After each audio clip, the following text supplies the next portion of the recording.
বিশেষ নিবিড় সংশোধনী এসআইআর প্রক্রিয়া নিয়ে বিস্তারিত আলোচনার জন্য নির্বাচন কমিশন আজ রাতে এইআরওদের সঙ্গে ভার্চুয়াল বৈঠক করবে। তৃণমূল কংগ্রেস জোর করে মৃত ভোটারদের নাম তালিকায় রাখতে চাইছে বলে বিজেপি অভিযোগ করেছে। সরকারি প্রকল্পের বাস্তবায়ন ও তদারকিতে আরো স্বচ্ছতা আনতে সমস্ত সরকারি নির্মাণ প্রকল্পে জিও ট্যাগিং এর সিদ্ধান্ত নিয়েছে রাজ্য সরকার।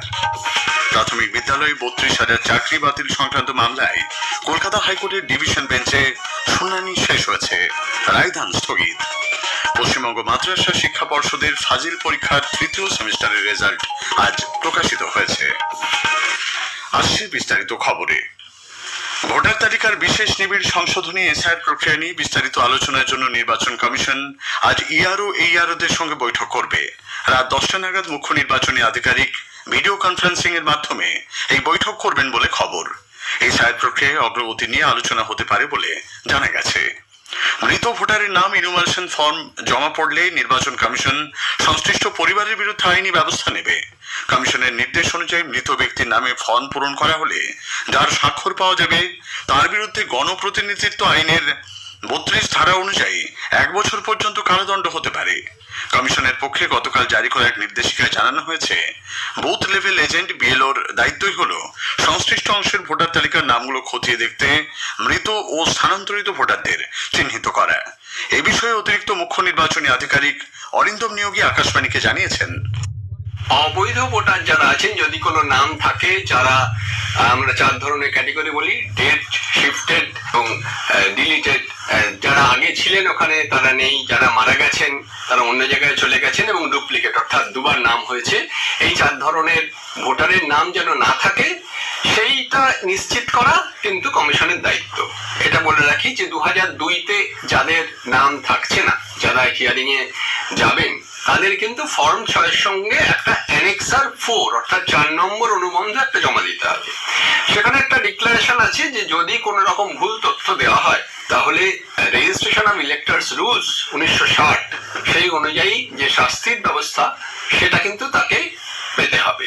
আইন কিন্তু খুব কঠোর ব্যাপারে।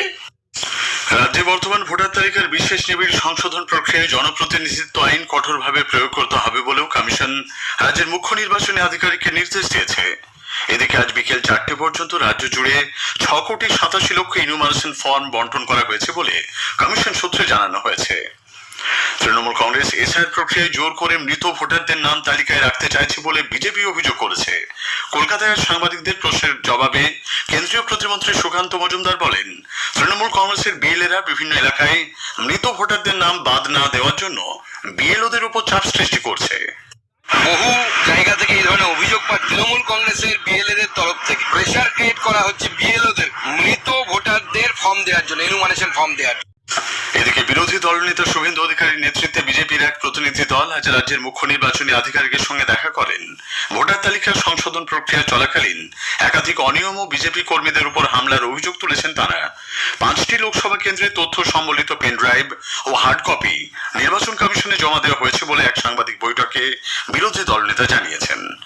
কোথাও দেখা গেছে বিএলও বাড়ি বাড়ি যাননি, কোথাও দেখা গেছে বিজেপির বিএলও 2কে কার্ড ইস্যু হয়েছে তাকে বাদ দিয়ে ঘুরছেন, তিনি ইনফর্ম নন, জানেন না কোথা থেকে শুরু হয়েছে, কোথায় আজকে আছে। তৃতীয় হচ্ছে বিজেপির বিএলও 2 তাদেরকে মারা হয়েছে। এসআইআর এর কাজে দেওয়া ইনুমারেশন ফর্মে ভুল রয়েছে এই অভিযোগ তুলে আজ উত্তর দিনাজপুর জেলার কালিয়াগঞ্জ ব্লকের মালগাঁওতে পথ অবরোধ করেন স্থানীয় বাসিন্দারা। তাদের বক্তব্য, ফর্মে কালিয়াগঞ্জের জায়গায় রায়গঞ্জ লেখা হয়েছে। দীর্ঘক্ষণ অবরোধ চলার পর কালিয়াগঞ্জ ব্লকের বিডিও সেখানে গিয়ে গ্রামবাসীদের সঙ্গে কথা বলে প্রয়োজনীয় আশ্বাস দেন। ভোটার তালিকায় বিশেষ নিবিড় সংশোধন কর্মসূচি বা এসআইআর নিয়ে আজ প্রচারিত হবে এক বিশেষ আলোচনা।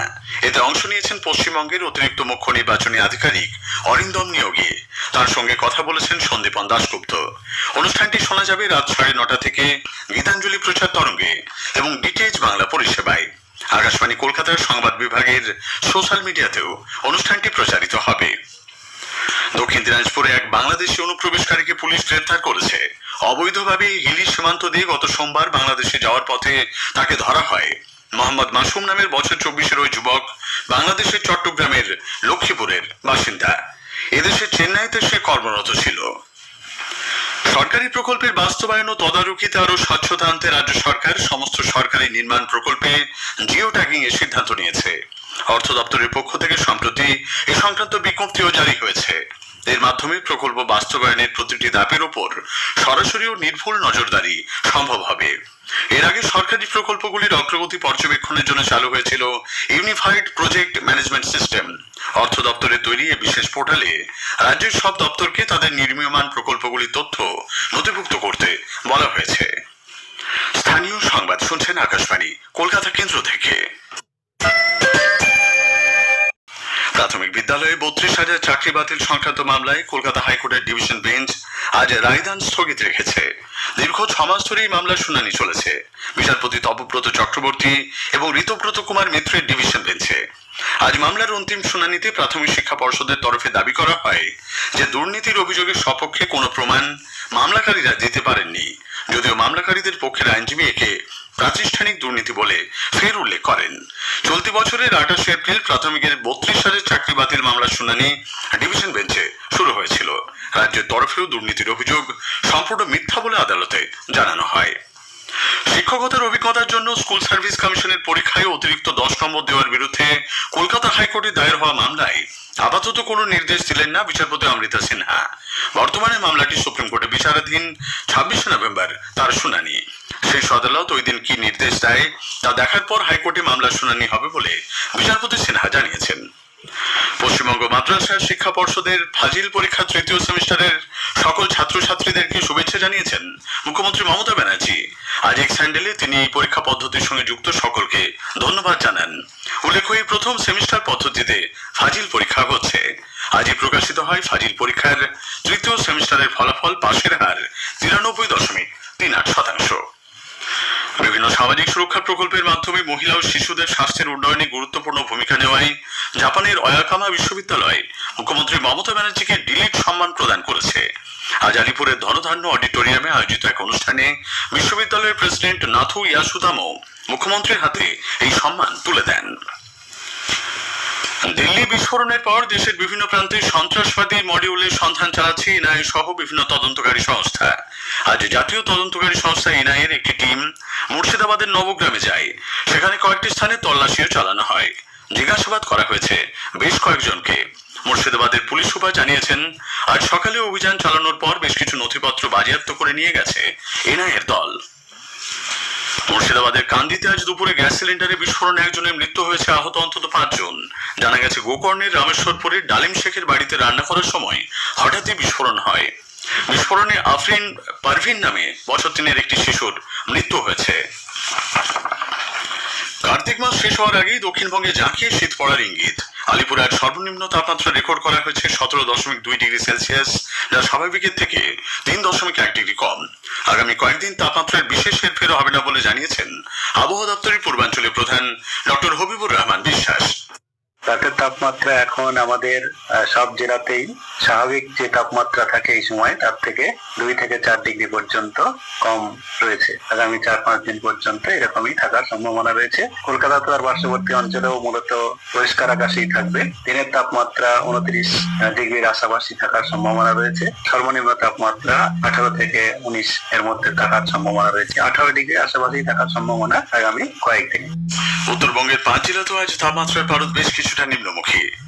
চলচ্চিত্রকে সর্বোত্তম শিল্প বলে বর্ণনা করেছেন বিশ্বখ্যাত পরিচালক আদুর গোপাল কৃষ্ণন। 31তম কলকাতা আন্তর্জাতিক চলচ্চিত্র উৎসবের অন্তিম পর্বে আজ ঋত্বিক ঘটক স্মারক আলোচনায় অংশ নিয়ে তিনি বলেন, সাহিত্য, সঙ্গীত, চিত্রকলা, ভাস্কর্য, সেই সঙ্গে অত্যাধুনিক প্রযুক্তি, এরকম বহু উপাদানের সংমিশ্রণে তৈরি হয় চলচ্চিত্র, যা সবকিছুকে ছাপিয়ে যেতে পারে। ওটিটি প্ল্যাটফর্ম সিনেমা শিল্পকে সম্পূর্ণরূপে ধ্বংস করছে বলেও এদিন শ্রী কৃষ্ণন মন্তব্য করেন। আলোচনায় অংশ নিয়ে পরিচালক গৌতম ঘোষ বলেন, কেউ কেউ ঋত্বিক ঘটকের ছবিতে মেলোড্রামার উপস্থিতির কথা বললেও আসলে তা ছিল আবেগের সর্বোত্তম প্রয়াস। শেষ করার আগে স্থানীয় সংবাদের বিশেষ কিছু অংশ আরো একবার। ভোটার তালিকার বিশেষ নিবিড় সংশোধনী এসআইআর প্রক্রিয়া নিয়ে বিস্তারিত আলোচনার জন্য নির্বাচন কমিশন আজ রাতে ইআরওদের সঙ্গে ভার্চুয়াল বৈঠক করবে। তৃণমূল কংগ্রেস জোর করে মৃত ভোটারদের নাম তালিকায় রাখতে চাইছে বলে বিজেপি অভিযোগ করেছে। স্থানীয় সংবাদ শেষ হলো।